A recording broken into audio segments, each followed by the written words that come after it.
Greetings everyone. Today I am going to start exercise 3.2। बेटा इसमें हम बिल बनाना सीखेंगे। देखिए मैंने थोड़ा सा ना पहले प्रिपेयर कर दिया है क्योंकि पिछली वाली वीडियो भी काफ़ी लंबी हो गई थी। ये देखिए क्वेश्चन नंबर फर्स्ट है आपका, Nazima bought 34 copies of class 5th mathematics.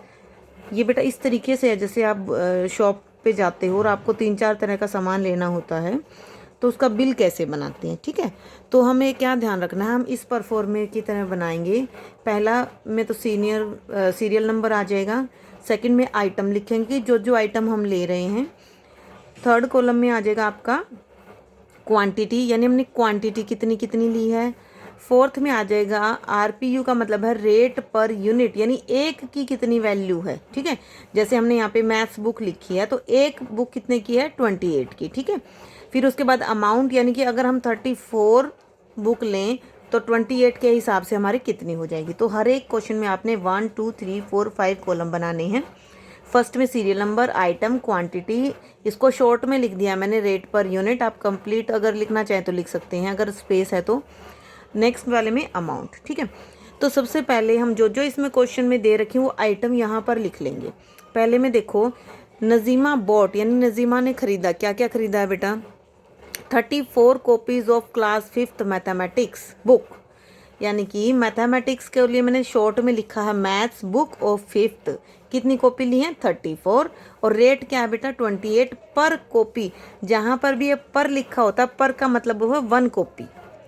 ठीक है, तो 28 रुपीज़ पर कॉपी, मतलब 1 कॉपी 28 की है, तो आप यहाँ पर 28 लिखेंगे, यहाँ पर 34 लिखेंगे। Next 18 copies of class 10th mathematics guide. अब मैथ्स गाइड ऑफ 10th कितनी है, 18 कॉपी, एंड रुपीज़ कितने हैं 65, तो हम यहाँ 65 लिखेंगे। 32 कॉपीज़ ऑफ लॉगरिथमिक टेबल, तो हम यहाँ पर लिख देंगे लॉगरिथमिक टेबल, और कितनी है ये 32 कॉपी हैं, तो जितनी कॉपी होंगी वो क्वांटिटी में लिखेंगे, और जो रेट्स होगा वो उससे नेक्स्ट कॉलम में लिखेंगे। तो 7 रुपीज़ की पर कॉपी है तो हम यहाँ 7 रुपीज़ लिखेंगे। 20 कॉपीज़ ऑफ क्लास 12, तो यहाँ पर क्लास 12th के लिए मैथमेटिक्स है तो mathematics book of class 12th 20 copies, और रुपीज़ कितना है 70, तो हम यहाँ पे क्या लिख देंगे 70। ठीक है बेटा, तो ये सारी चीज़ें हमने देख देख के लिखनी है, कुछ भी मुश्किल नहीं है इसके अंदर। अब क्वेश्चन क्या है, what is the total amount spent by Nazima, यानी कि नज़ीमा ने जो इतनी सारी चीज़ें ली हैं उस पर कितने पैसे खर्च कर दिए, टोटल दुकानदार को कितने देने पड़ेंगे। ठीक है, तो हम क्या करेंगे, ये हमारी क्वांटिटी है, ये हमारे रेट हैं पर यूनिट के, इन दोनों को हम मल्टीप्लाई करते चले जाएंगे। ठीक है, इन दोनों को मल्टीप्लाई करेंगे ये आ गया, इन दोनों को करेंगे ये आ गया, इन दोनों को ये करेंगे ये आ गया, इन दोनों को मल्टीप्लाई करेंगे ये आ गया। ठीक है, सबको हम अलग अलग मल्टीप्लाई आप ये रफ में कर सकते हैं, और यहाँ पर अमाउंट में लिख देंगे, लास्ट में टोटल, और इन सारों का ऐड। ठीक है, इन सारों को आप ऐड कर देंगे, तो आगे रुपीज़ ज़रूर लगाएंगे क्योंकि ये रुपीज़ में है, इनके आगे भी लगा दीजिएगा आप रुपीज़। ठीक है, तो इस तरीके से आपका ये क्या बन जाएगा, बिल। इसमें आपको पता है कितनी चीज़ आपने ली हैं, कितने रेट के हिसाब से ली हैं, कितने पैसे हो गए। ठीक है, सेम क्वेश्चन आपका सेकंड वाला है, देखिए, and bought 7 kg 250 gram of sugar at ₹15.50 पर kg।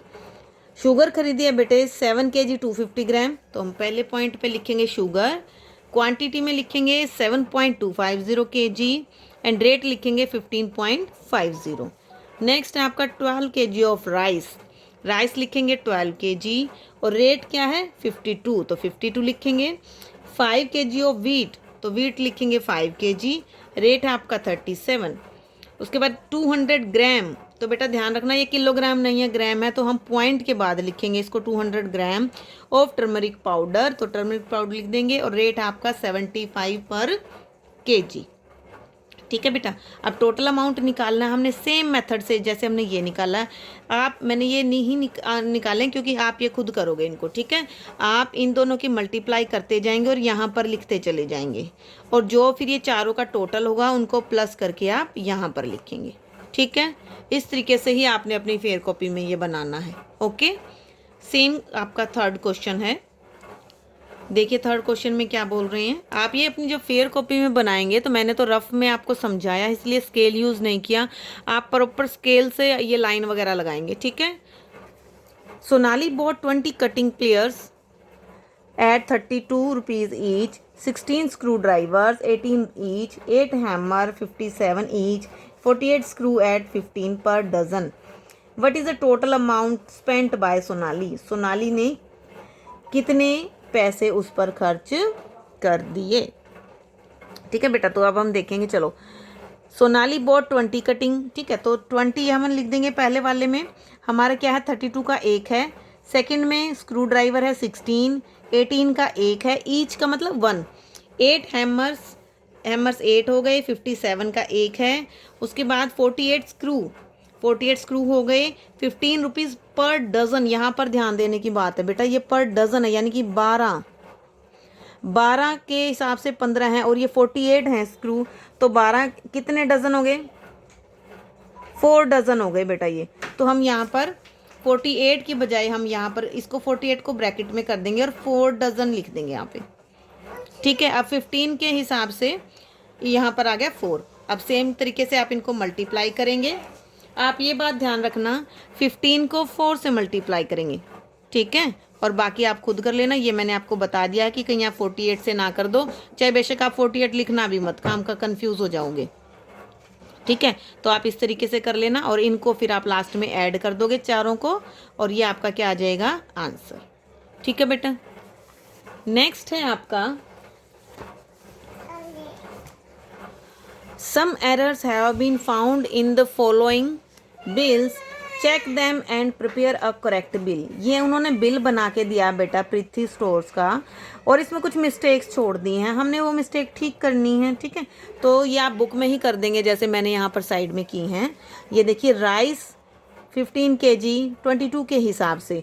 अब जब हम इनको मल्टीप्लाई कर रहे हैं तो हमारा आ रहा है 330 रुपीज़, लेकिन इन्होंने लिख दिया 320, ठीक है। तो हम ये आपके इन्होंने रोंग कर रखे, हमने यहाँ पर जो सही अमाउंट है वो लिख दिया 330। ऐसे ही आप इनको मल्टीप्लाई करोगे तो ये आएगा, इनको करोगे तो ये आएगा, और इनको करोगे तो ये आएगा। इनकी अमाउंट में जो है क्या है, वो डिफरेंस है, ठीक है। तो आप इनको लिख के और सारों को आप क्या कर देंगे, यहाँ पर ऐड कर देंगे, जो होगा वो हमारा आंसर आ जाएगा, ठीक है बेटा। इसी तरीके से ये दोनों क्वेश्चंस भी आपने करने हैं। ये इन्होंने गलत दे रखा है, हमने यहाँ पर ठीक करके लिख देना है, पूरा दोबारा बनाने की ज़रूरत आपको नहीं है, ओके बेटा। तो इस तरीके से आपने ये कंप्लीट करनी है पूरी एक्सरसाइज, ओके।